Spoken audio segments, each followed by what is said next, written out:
Journée mondiale de sensibilisation à l'autisme. Estelle Ast est mon invitée. Elle publie « Tu peux lâcher ma main » chez City Éditions.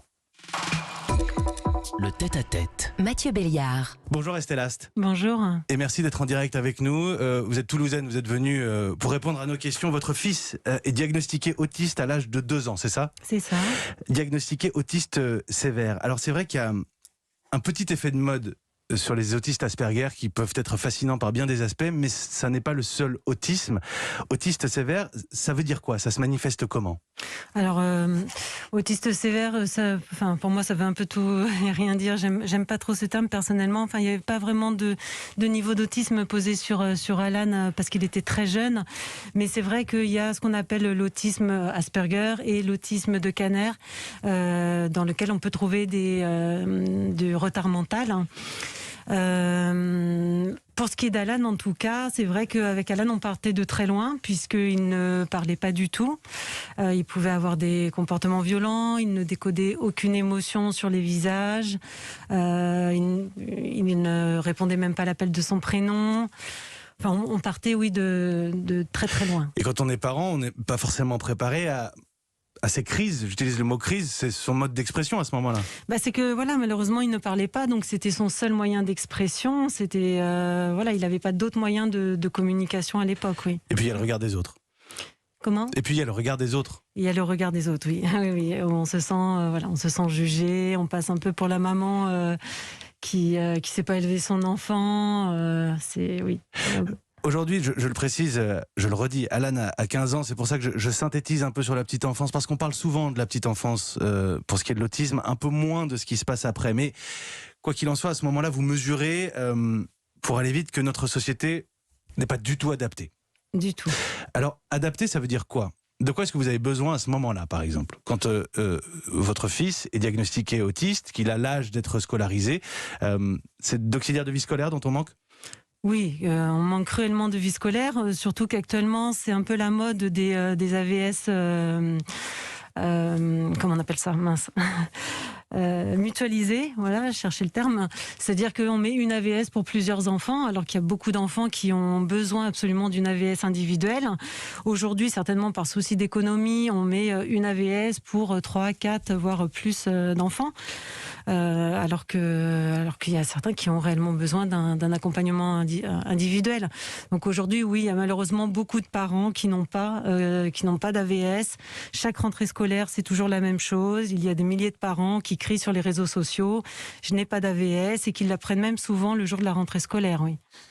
Et pour le coup, effectivement, vous avez raison de le souligner, il n'y a pas que des parents d'enfants autistes, beaucoup d'enfants différents, on va dire, exactement, entre guillemets, qui ont besoin d'AVS. La situation est la même pour tous les enfants handicapés, oui. Aujourd'hui, il y a 30% d'enfants scolarisés, d'enfants autistes scolarisés, mais j'ai vu que vous relativisiez ce chiffre. Alors oui, je relativise parce qu'en fait, ce qu'on ne précise pas dans ce chiffre, c'est qu'il y a beaucoup d'enfants qui ne sont scolarisés que 1 heure, 2 heures, 5 heures par semaine. Mais les chiffres sont complètement faux, parce qu'à partir du moment où un enfant met un pied à l'école 2 heures par semaine, il va être comptabilisé comme étant scolarisé. Donc moi, j'appelle pas ça de la scolarisation, personnellement. Vous êtes, Estelle, très active. Je m'explique, combative même. Vous avez développé une application pour montre connectée qui sert aux personnes atteintes de troubles cognitifs. Ça s'appelle Watch Help. C'est une montre qui va géolocaliser la personne. Il y a un système d'alerte, mais qui va aussi l'accompagner dans ses gestes du quotidien. Parlez-nous déjà de l'application. Oui, alors c'est effectivement une application donc, qui a la particularité de fonctionner avec une montre connectée, mais qui fonctionne aussi avec un simple smartphone et qui va guider les personnes atteintes de troubles cognitifs dans tous les actes du quotidien qu'elles ne feraient pas spontanément d'elles-mêmes. Donc c'est la montre ou le téléphone qui va la guider et qui va la guider dans toutes les tâches du quotidien. Par exemple, je me lève, je me douche, je prends mon petit déjeuner, etc. Enfin, les solutions sont infinies puisque l'application est entièrement personnalisable. Et au-delà de l'aspect pratique évident, c'est aussi un outil de progrès. Oui, parce qu'en fait, ça fonctionne un peu comme une méthode d'entraînement cérébral, c'est-à-dire qu'à force de recevoir tous les jours les mêmes consignes, on se rend compte que chez beaucoup de personnes, ça devient spontané. Donc, si je prends l'exemple de mon fils, en fait, aujourd'hui, il l'a utilisé pendant 3 ans et aujourd'hui, il en a plus du tout besoin. Voilà. Je vois que beaucoup de parents sont précarisés parce que ça vous prend toute l'énergie, ça vous prend toute la vie, ça vous prend tout votre temps. Alors vous n'avez finalement pas sacrifié votre carrière puisque vous en avez fait votre carrière en montant cette entreprise et en développant cette application. Faut de l'énergie, non ? Oui, beaucoup. Beaucoup d'énergie. Oui, moi, ça fait 13 ans en fait que je me consacre qu'à ça, hein, à mon fils, aux familles. Bon, je suis loin d'être la seule. Hein. Là, je pense par exemple à mon amie Olivia Catan, qui est présidente de l'association SOS Autisme, voilà, Qui sera à 13h sur Europe 1 tout à l'heure. Voilà, qui est une association voilà, très active, mais qui elle aussi est une maman qui dépense énormément d'énergie. Mais oui, ça fait des années que je me consacre qu'à ça. Alors aujourd'hui, il a 15 ans, Alan. Comment est-ce qu'il est accompagné déjà ? Alors, Alan, en fait, tous les matins, va dans un IME. C'est un institut médico-éducatif. Institut médico-éducatif, voilà. Parce qu'en fait, Alan devait passer au collège normalement lorsqu'il a eu 12 ans. Et il a refusé catégoriquement en disant... C'est lui qui a refusé. C'est lui qui a refusé, voilà. En fait, Pourquoi ?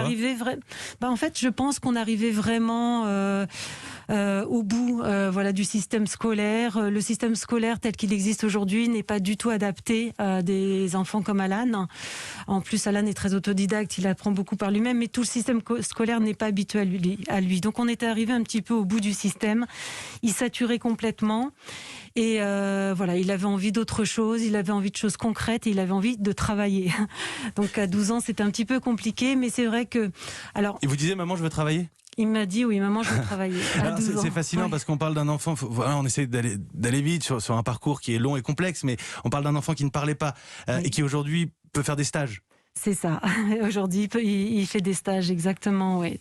Quel genre de stage ? Racontez-nous un peu. Par exemple, il a travaillé dans une enseigne de la grande distribution où il a testé le drive, le rayon boulangerie.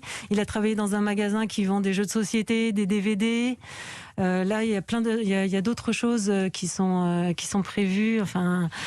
Ouais, il s'éclate. Comment est-ce qu'il est reçu, pardonnez-moi, par les recruteurs, les ressources humaines, les managers qui voient arriver un enfant de 15 ans qui est autiste et qui veut travailler ? J'imagine que c'est aléatoire. Alors là, j'ai envie de vous dire, là, ça s'est bien passé parce que moi, c'était grâce à mon réseau. C'est des personnes que je connais. Donc, Alan a été très bien accueilli parce que je vous cache pas que sinon, c'est très compliqué. Hein.